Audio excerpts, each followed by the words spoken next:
जय हिंद साथियों, बहुत अच्छी खुशखबरी के साथ आज आए हैं और आप लोग को हो सके जानकारी मिल ही गई होगी कि रेलवे ग्रुप डी की वैकेंसी आ गई है। इसका नोटिफिकेशन बहुत दिन पहले ही आ चुका था, आपका 9 में ही। इसका नोटिफिकेशन नंबर है 09/2025, ठीक ना। 22,000 बहाली के लिए इसका डेट 21 जनवरी से मतलब बोला गया था कि 21 जनवरी से इसका ऑनलाइन होगा, लेकिन किसी कारण से इसको अब 31 जनवरी कर दिया गया और 31 जनवरी से 2 मार्च तक होगा। थोड़ा हम लोग इसके बारे में देख लेंगे क्या क्या है, कैसे कैसे टाइमिंग है, पूरा आपको डिटेल बता दिया जाएगा, ठीक ना। और बहुत बड़ा सिलेबस रेलवे का नहीं है। अभी जो सिलेबस रेलवे लाई है, जिसमें एग्जाम ले रही है, जो सिलेबस आउट कर दी है, वो बहुत बड़ी सिलेबस है। आप लोग अगर 6 महीना अच्छी से मेहनत कर लीजिएगा तो मुझे उम्मीद है कि आपकी जॉब हो जाएगी। अगर 6 महीना टाइम इस पर दे दिए तो पक्का है कि आपको नौकरी हो जाएगा। मुझे बहुत ज़्यादा उम्मीद है इस बात पर।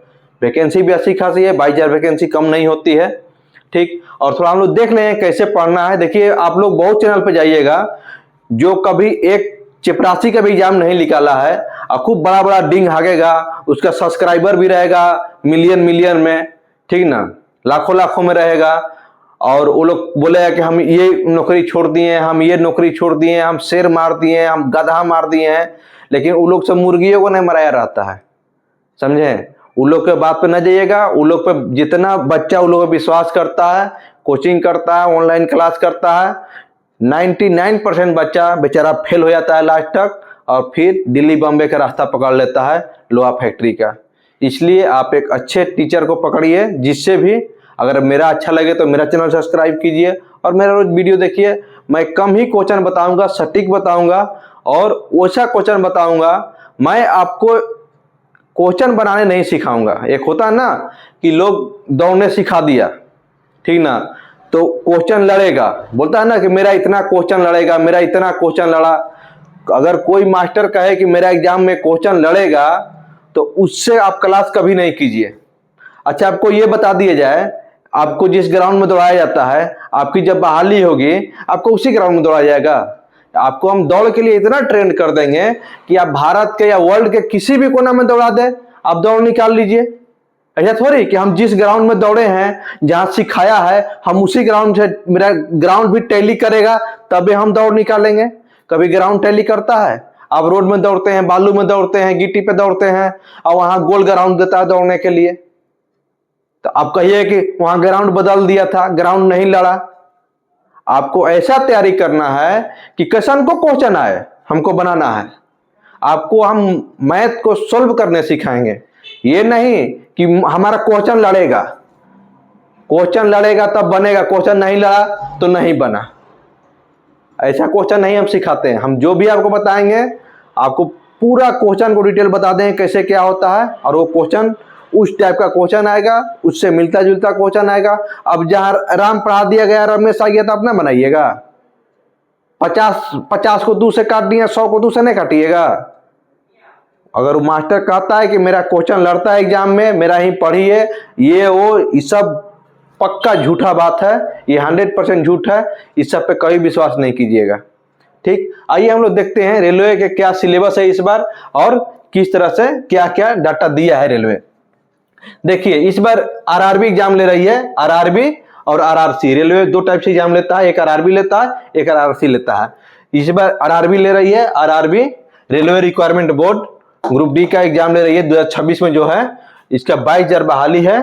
इसका बेसिक पे है 18,000 पर मंथ, 7 पे कमीशन के अनुसार, ठीक ना।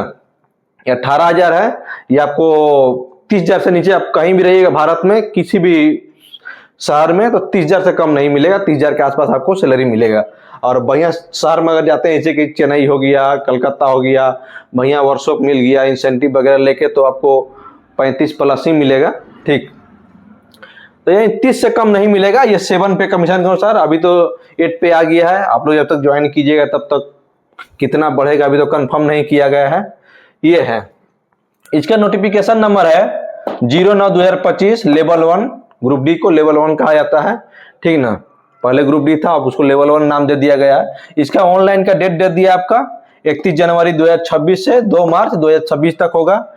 इसमें देखिए, ईवर अनरिजर्व, इसको जनरल नहीं समझिएगा। बहुत आदमी ईवर को जनरल समझता है कि जनरल कास्ट के लिए है, नहीं, ये ईवर ये अनरिजर्व सीट है, इसमें कोई भी जा सकता है जिसका अच्छा नंबर आएगा। ईवर और ओबीसी को 500 रुपये फी किया गया है, ठीक, और ईबीसी, एससी, एसटी और फीमेल को 250। एक बताओ याद रखिएगा, ये 500 जो फी है, आप अगर एग्जाम में बैठिएगा, ठीक ना, तो आपका 400 रुपये रिफंड कर दिया जाएगा। अगर आप एग्जाम में नहीं बैठिएगा तो 1 रुपया रिफंड नहीं होगा। अगर आप एग्जाम में बैठिएगा तो 400 रिफंड होगा, 100 कटेगा। और ये लोग एग्जाम में बैठेंगे ईबीसी, एससी, एसटी और फीमेल, तो इनका टोटल 250 रुपया रिटर्न हो जाएगा, ठीक। एक बात और याद रखिए, जो ये ईबीसी है ना, अगर आप ओबीसी से हैं तो आप ईबीसी, मैं कहूंगा कि आप नहीं डालिएगा भाई, इसमें बहुत प्रॉब्लम होता है। इसमें जानते हैं ईबीसी इतना डेंजर है कि 50,000 बोला है कि आपका सालाना इनकम 50,000 हो तो आप ईबीसी में फॉर्म भर सकते हैं। इसमें आपका फायदा कितना का होगा? 250 रुपया का, ठीक, 250 रुपया फायदा होगा। इससे बढ़िया आप 500 रुपया लगा दीजिएगा, ठीक, 400 रुपया आपको मिल जाएगा, 100 रुपया घाटा होगा, ठीक। और ये ईबीसी में किसी तरह के सीट कोई आरक्षण नहीं है, किसी प्रकार के कोई आरक्षण नहीं है, केवल आपका एग्जाम फी में छूट है ईबीसी का। और एससी एसटी का तो आपको सीट भी आरक्षित है, फिर ईडब्ल्यूएस का भी सीट आरक्षित है, ठीक। यहाँ ईडब्ल्यूएस भी होगा, ओबीसी और ईडब्ल्यूएस ये सबका 500 रुपया फीस है। 50,000 समझिए, आज के डेट में कोई 300 रुपया भी रोज कमाएगा ना, उसका ही 50,000 रुपया पूर जाएगा। ये 50,000 बचत नहीं होता है ईडब्ल्यूएस के लिए, 50,000 आपका पूरा इनकम। आप कोई भी काम कीजिएगा, आपका घर में 2 आदमी है तो 50,000 का 1 लाख से कम किसी का इनकम नहीं होगा आज की डेट में। 50,000 रखा, अगर आप इससे भर दीजिएगा तो आपका ज्वाइनिंग में इतना परेशानी होगा, परेशानी भी होगा, आपका हो सके आपका ज्वाइनिंग नहीं कराए। कहते हैं कि 50,000 इनकम प्रूव करना इतना आसान बात नहीं है। कोई कितना गरीब होगा ना, उसका भी 1 लाख से कम इनकम नहीं होगा आज की डेट में। मतलब गिट्टी बालू में कहीं भी काम, 200 रुपए का भी हाजिरी पे काम करेगा, 300 का भी हाजिरी पे काम करेगा, तो आपको कितना हो जाएगा? 9-10 हजार रुपया महीना हो जाएगा। 12 महीना में 1 लाख रुपया नहीं कमाएगा वो। इसलिए आप लोग ईबीसी से फॉर्म नहीं भरिएगा, यह आपकी प्रॉब्लम हो जाएगी। और अगर भर दीजिएगा तो बाद में जांच करेगा, पकड़ाइएगा तो आपको नौकरी से भी निकाल देगा। इसलिए आप लोग, जब आप अगर ईबीसी में आते हैं, मतलब गरीबी है, तो आप सीधे ओबीसी भरिएगा, ओबीसी में 500 रुपये फी दे दीजिएगा, 400 रिटर्न हो जाएगा। एज लिमिट जो है 18 साल से 33 साल रखा गया है, और इसमें ओबीसी को 3 साल छूट दिया गया है, और एससी एसटी को 5 साल का छूट दिया गया है। एक बात और याद रखिएगा, देखिए यहाँ पर जो बोलता है ना, सुप्रीम कोर्ट ऐसे बोलता है, वैसे बोलता है, नया नियम आया, कोई नियम नया नहीं है, ये बहुत पुराना नियम है। जो देखिए ईवर में है और ईडब्ल्यूएस में है, वो लोग 33 साल के बाद का आदमी इसमें फॉर्म नहीं भर सकता। जिसे 33 साल उम्र हो गया होगा वो फॉर्म नहीं भर सकता है, और जिसका 18 साल से कम होगा वो भी फॉर्म नहीं भर सकता है, पहला बात। दूसरा बात आप याद रखिएगा कि इसमें जो बोल दिया है कि आपका आधार कार्ड से वेरीफाई होना चाहिए, ठीक ना। आपका आधार कार्ड और मार्कशीट जो 10th का, ये 10th लेवल पर है, ठीक ना। आईटीआई है तो भी ठीक, नहीं है तो भी ठीक, मैट्रिक लेवल पर है। आपका मैट्रिक का सर्टिफिकेट और आधार कार्ड में नेम दोनों मैच करना चाहिए, डेट ऑफ बर्थ पूरा मैच करना चाहिए। ये नहीं गड़बड़ सड़बड़ है, उसको सुधार के तब आप फॉर्म अप्लाई कीजिएगा, नहीं तो आपको प्रॉब्लम होगी। ओबीसी को 3 साल छूट दिया गया है, यानी कि ओबीसी जो है वो 36 साल तक एज वाला भी भर सकता है, और एससी एसटी जो है 38 साल एज तक का आदमी भर सकता है। एक बात और याद रखिएगा, अगर आप ओबीसी से हैं, आपका 33 साल से पार हो गया है, ठीक ना, यानी 34 साल, 35 साल, 36 साल हो गया है, तो आप इसमें नहीं जा सकते हैं। जो ईवर का जो सीट है, इसमें आप नौकरी नहीं ले सकते हैं। आप हमेशा ओबीसी में ही नौकरी लीजिएगा, और ओबीसी का ही कटअप को आपको पार करना पड़ेगा, ठीक। आपका भले ईवर का 50 पर सिलेक्शन हो, और आपका नंबर 52 भी है, 55 भी है, 60 भी है, फिर भी आपको ईवर का सीट नहीं मिलेगा, आपको ओबीसी का ही सीट मिलेगा, ठीक। ठीक एससी एसटी के साथ भी वैसा ही है। वो अगर 38 साल के हो गए हैं तो उनका एज में तो छूट मिल जाएगा। अगर एक बार एज में भी छूट मिल गई आपको, तो उसके बाद आप अनरिजर्व का सीट नहीं ले सकते। हो सके आपका 100 में 99 नंबर आ गया, और ईवर का कटअप जाता है, मानते हैं 95 80 गया, आपका 99 नंबर है, फिर भी आपको ईवर का सीट नहीं मिलेगा, आपको एससी का ही सीट मिलेगा। आप एससी में ही जाइएगा, ठीक, आपको ईवार में नहीं रखेगा। ये न सोचिए कि मेरा 95-99 नंबर है और ईवार का कट ऑफ गया है 80, तो मेरा 80 वाला में ईवार में हो जाएगा। आपका ईवार में नहीं होगा, आपका एससी में ही होगा। आपका जो शेड्यूल कास्ट का जो सीट है उसी पर होगा। ठीक, इस बात को बढ़िया से मानिएगा। और ये फी में छूट लेने से कोई दिक्कत नहीं है। बोलता है ना कि आप हो सके आप फी में छूट ले लिए फिर आप जनरल में नहीं जाइएगा, उसका बात नहीं। फी का कोई दिक्कत नहीं है, फी में आप आरक्षण ले सकते हैं। आप एससी में आप 250 रुपये फी दीजिए, आपका ज्यादा नंबर आएगा तो आप जनरल में जाइएगा, ईवार में जाइएगा, इससे कोई दिक्कत नहीं। फी का प्रॉब्लम नहीं होता है। ठीक, ईवार जो भी एससी में है वो कम फी ही देके अपना फॉर्म भरता है, याद रखिएगा। और इसमें आपको पास भी मिलता है रेलवे में एग्जाम देने के लिए। ये देखिए हो गया। उसके बाद आपको थोड़ा बताते हैं, ये टोटल 100 नंबर का क्वेश्चन होगा, 90 मिनट टाइम दिया जाएगा और नेगेटिव रहेगा 1/3। मतलब 3 को आप गलत कीजिएगा तो 1 बढ़िया नंबर आपका घट जाएगा, इसलिए सोच समझ के बनाना है। पासिंग मार्क है ईवार के और ईडब्ल्यूएस के 40% लाना पड़ेगा। जो अनरिजर्व आदमी है उसको 40% और ईडब्ल्यूएस को 40% नंबर लाना पड़ेगा पास के लिए, और ओबीसी एससी एसटी को 30% लाना पड़ेगा। ये पास मार्क है, मतलब आपको इस पे नौकरी नहीं होगा। मतलब इससे कम अगर नंबर आपका आता है तो भले सीट खाली रह जाए आपको नहीं लेगा। ठीक, इससे कम नंबर आएगा तो आपको नहीं लेगा, इससे ज्यादा ही नंबर। ये पासिंग मार्क है, इससे ऊपर वाला को ही लिया जाएगा। मतलब आपका 80 90 जो भी हो वो लिया जाएगा, इससे कम का किसी को नहीं लिया जाएगा। ठीक, याद रखिएगा। उसके बाद देखिए जो मेल लोग है इसमें एक सीबीटी होगा, मतलब कंप्यूटर बेस्ड टेस्ट होगा। इसमें ये रहेगा 100 नंबर क्वेश्चन, 9 मिनट टाइम दिया जाएगा और ये नेगेटिव रहेगा आपका। ये एक फॉर्मेलिटी है, इतना इससे कम पे नहीं दिया जाएगा। हो सके आपका सीट खाली रह जाए, आपका नंबर कम है तो आप केस कर दीजिएगा, सर मेरा 25 नंबर है और सीट खाली रह गया, मेरा नौकरी नहीं हुआ। तो आपका 30 नंबर अगर है ओबीसी एससी एसटी से तभी आपका नौकरी होगा, 29 नंबर पे नौकरी नहीं होगा। इससे बेसी का ही होगा, मतलब 30 से बेसी नंबर ही ज्यादा ही होना चाहिए, कम नहीं होना चाहिए। पीटी में जो दौड़ होता है उसमें मेल के लिए 1 किलोमीटर दौड़ना है, 4 मिनट 15 सेकंड का टाइम दिया जाएगा। वो जब दौड़ आप पूरा कर लीजिएगा तो उसके बाद 35 किलो बालू उलू भर देगा और माथा पे लेके 100 मीटर जाना है 2 मिनट में।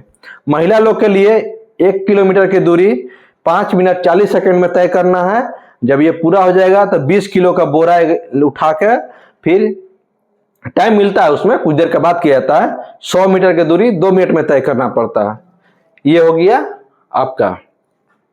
अब आइए हम लोग थोड़ा देखते हैं कि रेलवे क्या क्या क्वेश्चन पूछेगी। इसमें देखिए सामान्य विज्ञान में 25 अंक पूछेगा, गणित में 25 अंक पूछेगा, रीजनिंग से 30 अंक पूछेगा और जीके जीए से 20 अंक पूछेगा। जीके मतलब जनरल नॉलेज और करेंट अफेयर, ठीक ना, इससे 20 क्वेश्चन पूछेगा।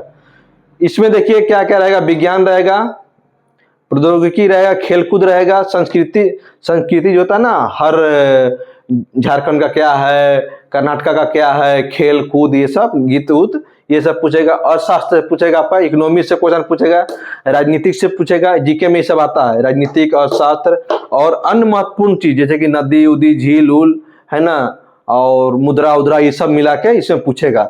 इसमें कहीं आपका हिस्ट्री का चर्चा नहीं किया है, ठीक ना, बाकी और बहुत चीज का नहीं किया है। हो सके उससे भी क्वेश्चन डाल दे, लेकिन हिस्ट्री का चर्चा नहीं, हिस्ट्री हमको लगता है नहीं पूछेगा। अब देखिए मैथ में जो आपका रहेगा 25 अंक, वो ज्यादा लेसन भी नहीं है, 15 को लेसन आपको पढ़ना है। 15 लेसन से हमको लगता है कि 300 या 400 क्वेश्चन आप पढ़ लीजिएगा ना, 400 क्वेश्चन, तो मुझे पूरा उम्मीद है कि उससे बाहरी क्वेश्चन नहीं आएगा। अगर 400 क्वेश्चन पढ़ लीजिएगा तो आपको इसमें से कम 25 में 22-23 नंबर आ जाएगा। ठीक, इससे कम नहीं, अगर 400 क्वेश्चन इसमें पढ़ लीजिएगा। हम ये पूरा क्लास कराएंगे, हमको उम्मीद है कि हम 2 महीना 3 महीना में इसको खत्म करेंगे पूरा लेसन को। ठीक, आप मेरा चैनल को सब्सक्राइब करिएगा। इतना सरल तरीका से बताएंगे, इतना सरल तरीका से, कोई फार्मूला नहीं, एकदम मुंह बनेगा क्वेश्चन, एकदम मुंह से पढ़िए और बनाइए डायरेक्ट, इस तरह से समझाएंगे। इसमें नंबर सिस्टम रहेगा, दशमलव रहेगा, भिन्न रहेगा, एलसीएम एचसीएफ रहेगा, अनुपात समानुपात, रेशियो प्रोपोर्शनल रहेगा, परसेंटेज रहेगा मतलब प्रतिशत रहेगा, क्षेत्रमिति रहेगा, समय और कार्य रहेगा, समय और दूरी रहेगा, सीआई एसआई में साधारण ब्याज और चक्रवृद्धि ब्याज रहेगा, और लाभ हानि रहेगा, प्रॉफिट लॉस, बीजगणित रहेगा, ज्यामिति रहेगा, त्रिकोणमिति रहेगा और सांख्यिकी रहेगा। ये 15 को लेसन दिया है और इसी से पूछेगा, और ज्यादा क्वेश्चन इतना ही से पूछता है। ये चारों से बहुत कम ही पूछता है, बीजगणित से कभी कभी पूछता है, इससे एक आधो क्वेश्चन डालेगा। ये एसआई से ज्यादा पूछता है, लाभ हानि से, समय से, प्रतिशत से, एलसीएम एचसीएफ से, दशमलव से, नंबर सिस्टम से, इस सबसे ज्यादा क्वेश्चन पूछता है। ठीक, ये बहुत बड़ी चीज नहीं है, अगर बढ़िया से पढ़िएगा तो तुरंत खत्म हो जाएगा ये सब। साइंस में आपका 10th लेवल का, टोटल मैथ भी 10th के अंदर का ही रहेगा, 8, 9, 10th का ही रहेगा। साइंस भी 10th लेवल का रहेगा, जिसमें पीसीबी मतलब फिजिक्स, केमिस्ट्री और बायोलॉजी से क्वेश्चन रहेगा। ये भी बहुत बड़ी नहीं है, अगर थोड़ा सा मेहनत कीजिएगा तो पक्का आपका नौकरी हो जाएगा। रीजनिंग में बता दिया गया है, वर्गानुक्रमित, वर्गानुक्रमित जो श्रृंखला जो होता है उसके बाद संख्या, श्रृंखला, वर्गानुक्रम मतलब वर्ग के अनुसार जो बिठाता है। फिर कोडिंग डिकोडिंग, गणितीय संक्रियाएं, ब्लड रिलेशन मतलब ब्लड संबंध, न्याय जो होता है वो, लंजिंग, जबलिंग, वेन डायग्राम, ठीक ना, वेन आरेख, डाटा क्या व्याख्या, निष्कर्ष और निर्णय क्षमता, इससे ही पूछेगा। ये भी लेसन दे दिया है। इसमें हमको लगता है कि आप 6 को 7 को लेसन 6 को पढ़ लीजिएगा ना तो सारा क्वेश्चन निकल जाएगा, ये कोई बहुत ज्यादा नहीं है।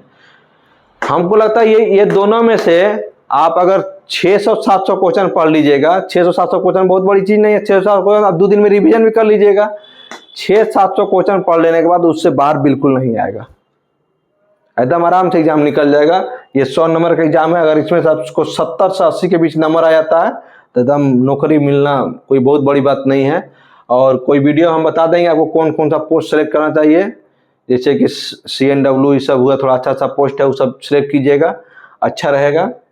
और तैयारी कीजिए, मेरा चैनल पर आइए, हम पूरा डिटेल बताएंगे, इतना अच्छा से बताएंगे कि अभी कभी आप सोचे नहीं हो, कोई भी मास्टर सोचा क्लास नहीं की हमने। देख लिए, यही सब रहेगा रेलवे का। थैंक यू, धन्यवाद।